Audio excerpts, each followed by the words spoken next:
Chapter 2. The Wedding at Cana. The next day there was a wedding celebration in the village of Cana in Galilee. Jesus' mother was there, and Jesus and his disciples were also invited to the celebration. The wine supply ran out during the festivities, so Jesus' mother told him, "They have no more wine." "Dear woman, that's not our problem," Jesus replied. "My time has not yet come."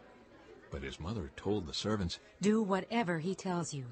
Standing nearby were 6 stone water jars, used for Jewish ceremonial washing. Each could hold 20 to 30 gallons. Jesus told the servants, "Fill the jars with water."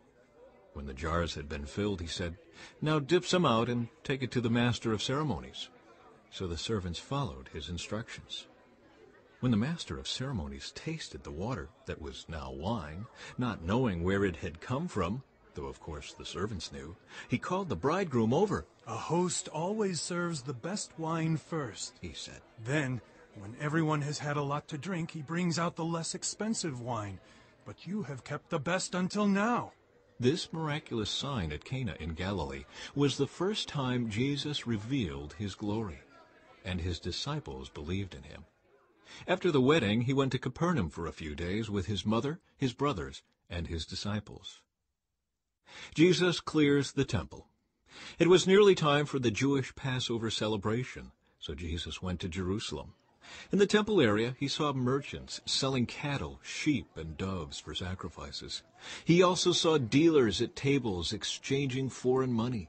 Jesus made a whip from some ropes and chased them all out of the temple. He drove out the sheep and cattle, scattered the money changers' coins over the floor, and turned over their tables. Then, going over to the people who sold doves, he told them, "Get these things out of here. Stop turning my Father's house into a marketplace." Then his disciples remembered this prophecy from the Scriptures. "Passion for God's house will consume me." But the Jewish leaders demanded, "What are you doing? If God gave you authority to do this, show us a miraculous sign to prove it." "All right," Jesus replied. "Destroy this temple, and in 3 days I will raise it up." "What?" they exclaimed. "It has taken 46 years to build this temple, and you can rebuild it in 3 days?" But when Jesus said this temple, he meant his own body.